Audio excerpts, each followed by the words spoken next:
час объезжала свои земли літасцівая королева Бона з роду Сфорца, жонка яго королевская мосці Жегемонта. Завітала яна і ў свой рагачоўскі замак, якому столькі прывілеяў давала і фундатарам касцёла, у якім была. І ўладары места кінуліся да яе, як да апошняй надзеі. Маці літасцівая, ратуй! У Богу пачынаем сумнявацца. Un Гервасій нават ігуменню азяранскага манастыра звёў. І нічога яму з той прычыны не было, акрамя радасці. Каралева была літасцівая, але і строгая. І Жегемонт нездарма казаў, што пакуль яна над дзяржавай, аб маральнасці можна не непакоіцца. Выклікала яна да сябе Выліваху, і шмат плакалі ўсе ягоныя сябры, і асабліва Іра Францішак, што не вернецца ўжо да іх такі слаўны сябра і сабутэльнік. А Выліваха прыйшоў проста ў залатую палату, убачыў великавокую жанчыну са строгім ротам, монаха-пісара і ката, усміхнуўся і сказаў: «Сонца табе заўсёды на шляхах, пані матка!» Сонце спальвае. Ведаю. То як ты насмеліўся, робак, самусціць спакой цэлай зямлі і мне сонца жадаць? Яна была з Італіі, і Выліваха ведаў гэта. Бо, думаю, мала табе яго ў нас. Затое у мяне іх тут два. І абое далёка, сказаў Выліваха. Стаяў і усміхаўся вішнёвым нахабным ротам, а валасы былі залатыя і вочы светлыя. І зразумела Бона, што ён не просты курацап. То што ж гэта ты робіш, Гервасій? Нічога. Аднойчы я ўбачыў у палях верасовую жанчыну, тую, што крыкамі палохае людзей, і потым абавязкова нехта памрэ. То ж бо ўсе кажуць, што ты важдаешся з д'яблам. Гэта не страшна пасля некаторых жанчын. Дык вось, у яе былі распатланыя валасы, і крычала яна так, што ў людзей дрыжэлі сэрцы. Гервасій усміхаўся. А ты? Спытала Бона. Галава Вылівахі пяшчотна схілілася. А я пашкадаваў яе, пані матка. Яна была, відаць, прыгожая жанчына, і вось праблукала ўвесь век па верасовых пустках, палохаючы ўсіх жудаснымі воклічамі.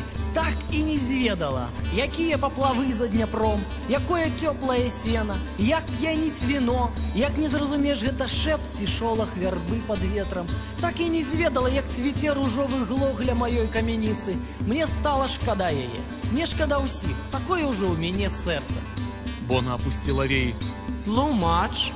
Добра, толькі загадай выйсці гэтым. Чаму? Яны не зразумеюць. Каралева загадала выйсці монаху і кату. Чаму не зразумеюць? Яны не ведаюць, што такое жыццё. Чорны, таму што ён монах. Чырвоны, бо ён кат і варагуе з жыццём. Выкручвае і выломвае тое, што Бог падарыў цэлым на радасць чалавеку. І таму яны ворагі жыцця, ворагі Бога. Але ты крыўдзіш людзей. Я крыўджу мёртвых людзей, жывога і не пакрыўдзіш. А біскуп? Яны хочуць зрабіць касцёл з усяго свету, як быццам Бог, пажадаўшы такога, не зрабіў бы гэтага сам. Даў жа нам для чагосьці лясы і рэкі, і нават такую бескарысную рэч, як святло месяца. Усміхнуўся. Цікава, а якія валасы ў літасцівага пана караля, калі ў іх заблытаецца месяц? Не ведаю, суха сказала яна. У мяне ёсць апачывальня. Тады судзі мяне, каралева, толькі памятай. Гэта будзе суд хатняга лебедзя над дзікім. Чаму ты так робіш? З цікаўнасцю падалася да яго яна. Жыццё кароткае, як захад. Вось сонца над вадою, а вось у Дняпры. Ты не верыш у рай? Так не бывае, каб і тут, і там было добра, а мне добра тут. А мне не. Веі Вылівахі задрыжэлі. Гэта не твоя віна, гаспадыня. Людзі не ўмеюць жыць і таму кажуць пра заўтра, якога не будзе. Сёння мы верым і мучым сваё беднае цела, а заўтра затое будзем жыць.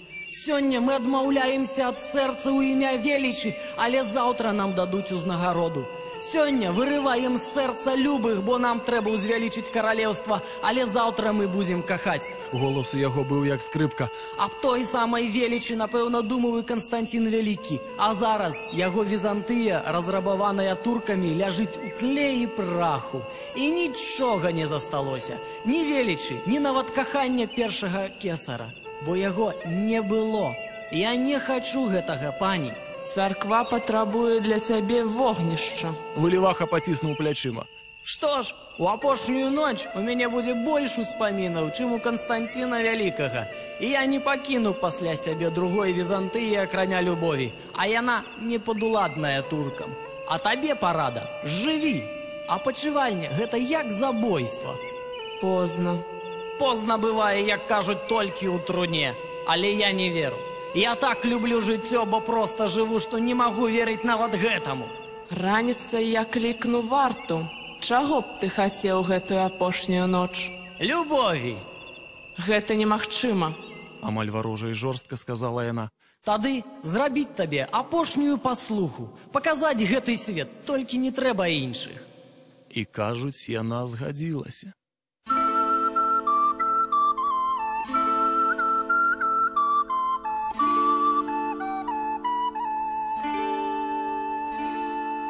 А ён павёз яе адхонамі на бераг Дняпра да сваёй камяніцы. Камяніца была старая, з абваленымі зубцамі і без брамы, але затое вакол белымі ў цемры аблокамі цвіў глох, святлела брызгліна і угадваліся па водару шыпшына і бружмель. Месяц зайшоў над ракою, і нарадзілася два светы. Адзін распрасцёрся вакол, а другі перапоўніў Дняпро. Глыбока-глыбока, аж да апошняй зоркі.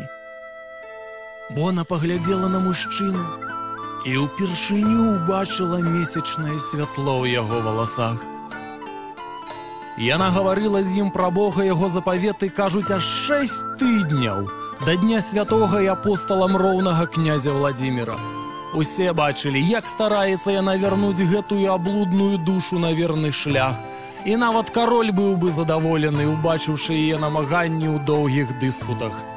Яна ведала, што адзін схілены варты сотні верных, і таму была вынаходлівая і няўтомная, не шкадуючы для справы веры ні дня, ні ночы.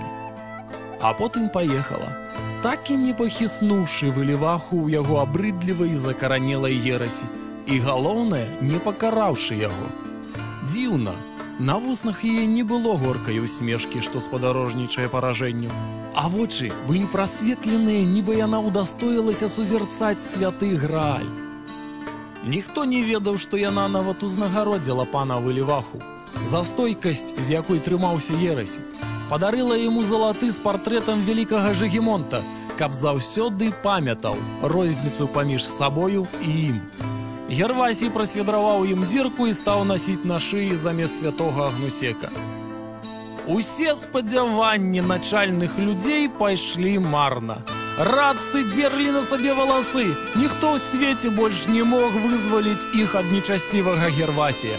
Ніхто, бо вышэй каралевы нікога не было. Аднак яны памыляліся.